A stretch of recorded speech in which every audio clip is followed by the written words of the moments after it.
उन्हें लगा बहुत सही खेल रहे हो बेटा, तुम जो है हर चीज बेचे जा रहे हो, तुमसे अच्छा बेचना तो हम जानते हैं। बोले क्यों? तुमको यहां तक पहुंचाने वाले थे तो हमारे बड़े भैया ही यानी नवाज शरीफ, अब हमारी बारी है, क्योंकि नवाज भाई तो यहां से भाग चुके हैं, अब हम बेचेंगे। ऐसी स्थिति में इन दोनों के बीच में चुनाव का लड़ाई होता है। चुनाव नहीं होता है, बस सांसद खरीद लिए जाते हैं। बिकने के लिए पूरा देश तैयार है तो सांसद काहे नहीं बिकेंगे, बिक जाते हैं साहब। और ऐसी स्थिति में बन जाती है सरकार शहबाज शरीफ की, यानी कि बिना चुनाव के सत्ता परिवर्तन होता है। शहबाज शरीफ प्रधानमंत्री बनकर के प्रकट होते हैं। इनने कहा बेचने में तुमने भले ही महारत हासिल कर ली हो, तुम बेच रहे थे तो हम तुम्हारे खिलाफ प्रचार कर रहे थे, कह रहे थे कि हाय इन्होंने ये बेच दिया, ये बेच दिया, ये बेच दिया, अब हम इसको पूरी तरह से ऑथेंटिकेट तरीके से बेचेंगे, हमको इसमें पूरी महारत हासिल है। बोले कैसे बेचोगे? बोले आओ, उन्होंने साहब कैबिनेट से अप्रूवल लिया, एक अध्यादेश पारित करवाया, ऑर्डिनेंस पारित करवाया जुलाई 24 के अंदर, जुलाई 24 जुलाई 2022 को। ऑर्डिनेंस के अंदर कहा गया कि देखो भाई शहबाज शरीफ की सरकार बन चुकी है, बेचने के लिए सरकारी तरीके से बेचेंगे और बेचते समय यह ध्यान रखा जाएगा कि कोई भी हमसे सवाल ना कर ले। उदाहरण के लिए हम बेचना चाहते हैं इस एलएनजी पोर्ट को, दिवालिया होने से बचने के लिए $2.5 अरब की इमीडिएट आवश्यकता है, अब इसके लिए हमें बेचना है, कोई किसको बेचेगा? हमसे सवाल नहीं करेगा। अब बेचारे इमरान खान को लगा कि यार ये भी तरीका हो सकता था क्या, कैबिनेट के अप्रूवल के साथ बिकवाने जाया जा सकता था क्या? इमरान खान को दुख तो बड़ा हुआ, लेकिन शहबाज शरीफ इस खेले को खेल गए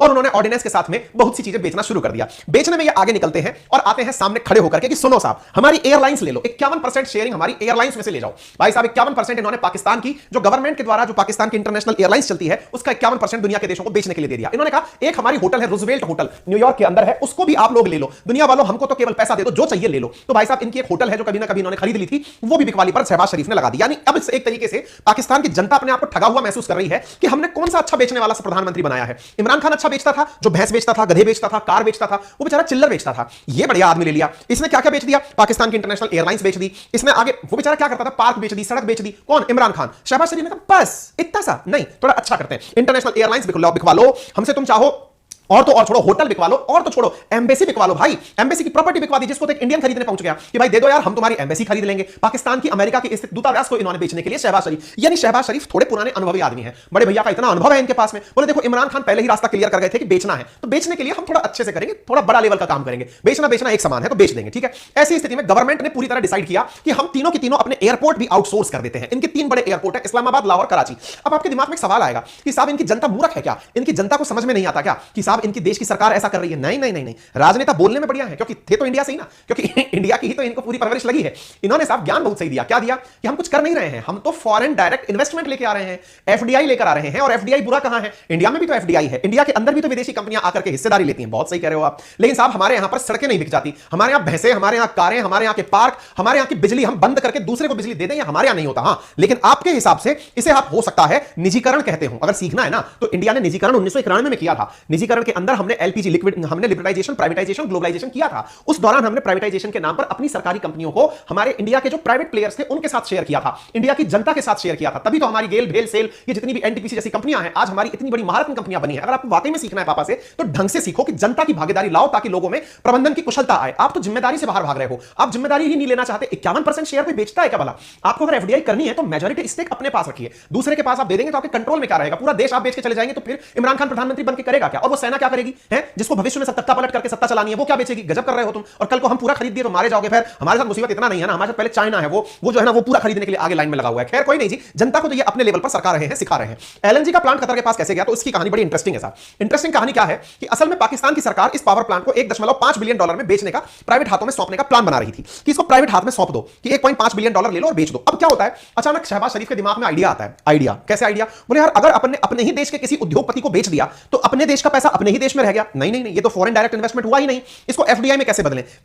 एफडीआई में कैसे बदलें? अब महामानव, एफडीआई में बदलने के लिए पहले तुम्हें अपने पास का कुछ स्टेक खुद के पास रखना होता है। बोले नहीं, अपन इसको पूरा बेचेंगे और इनसे बाहर से पैसा लेंगे, विदेशों को बेचो, अपना पैसा तो अपनी बैंकों में ऑलरेडी है, इससे क्या मतलब है? दूसरे देश से लो, पहले ही हमने कतर के अंदर खूब सारा कर्जा ले रखा है, उसको बेचते हैं। अच्छा, इन्होंने अब दिक्कत क्या हो गई? अब जैसे आप में से कुछ लोगों के दिमाग में ये ख्याल आता होगा कि सर जैसे हमारे पास एक प्लॉट है, हमको पता है कि ये प्लॉट कितने का बिक सकता है। आपको आइडिया होता है, सबको आइडिया होता है ये प्लॉट इतने का बिक सकता है। क्यों? क्योंकि आपको खरीदार मिल जाते हैं, वो बता देते हैं भाई साहब इतने का ले लो, इतने का हमको, इतने का बेच दो, हम इतने का भाव लगा रहे हैं। गाड़ी, घोड़े, भैंस, बकरी, इन सबका भाव पता चल जाता है क्योंकि खरीदार खूब होते हैं। पावर प्लांट जैसी चीज को खरीदने का खरीदार कहां से मिलेगा? तो इसका मतलब आपको पता कैसे चलेगा कि ये पावर प्लांट $1.5 बिलियन में बेचना है, कम में बेचना है, कैसे पता चलेगा? इसके लिए अब तरीका क्या है मैं आपको वो बताता हूं। कहानी क्या है ना साथियों, इनको पास भाई साहब इसका अंदाजा कैसे लगे? तो दुनिया में कई ऐसी कंपनियां भी हैं जिनका काम ही ये है कि आपकी प्रॉपर्टी की वैल्यू क्रिएट करके बताती है कि ये इतने का माल है साहब, इतने में बेच दो। इनके साथ गजब बेइज्जती हुई साहब। एक कंपनी है जिसका नाम है क्रेडिट स्विस। क्रेडिट स्विस नाम की कंपनी है, ये रही सिंगापुर की कंपनी है। इससे पाकिस्तानियों ने पूछवाया कि यार सुनो, हम गुपचुप तरीके से हमें बताओ, हम पावर पावर प्लांट बेचना चाहते हैं, ये कितने का बिक जाएगा? क्रेडिट स्विस ने कहा नहीं बताएंगे।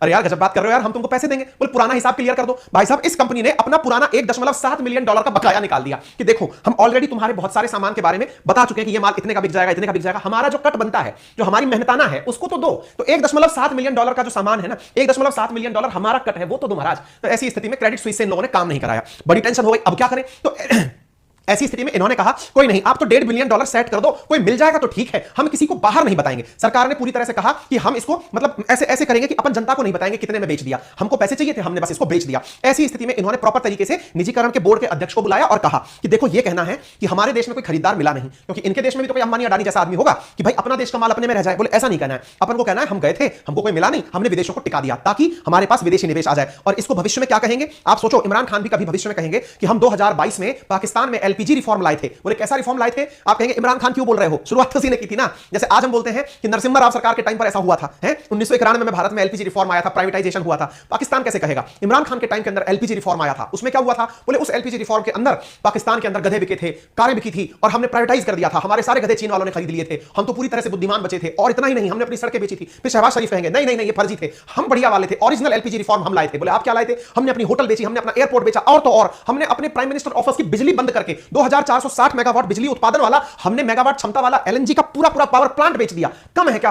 हमको मिलना चाहिए क्रेडिट। पाकिस्तान में प्राइवेटाइजेशन कौन लेकर आया इसका? असल मायने में इनके अब इस बात की लड़ाई चल रही है। खैर कोई नहीं जी, फिलहाल के लिए तो हम यही कहते हैं कि पाकिस्तान के साथ जो भी होगा हमें बड़ी चिंता है। कारण यह है कि फिर हम कितना सस्ते में खरीदेंगे। हम में से आप में से कुछ लोग ऐसा ना हो जाए कि हम खुद ही चैरिटी कर लें, गुरुजी काम करिए, सब मिलकर के अपन ना थोड़ा थोड़ा पैसा इकट्ठा कर ही लेते हैं और कुछ ना कुछ तो इनका खरीद लेते हैं। सस्ते का मरे का माल है, जल्दी मिल जाएगा। खैर इनकी तरफ से इनके पाकिस्तान के आर्मी चीफ फिलहाल के लिए सऊदी अरब की विजिट पर गए हैं, इकोनॉमिक क्राइसिस को काउंटर करने के लिए कटोरा लेकर के, यानी कि ये भी पहुंच गए हैं कि सर कुछ हो सके तो हमारा देख लो। खैर फिलहाल के लिए अब तक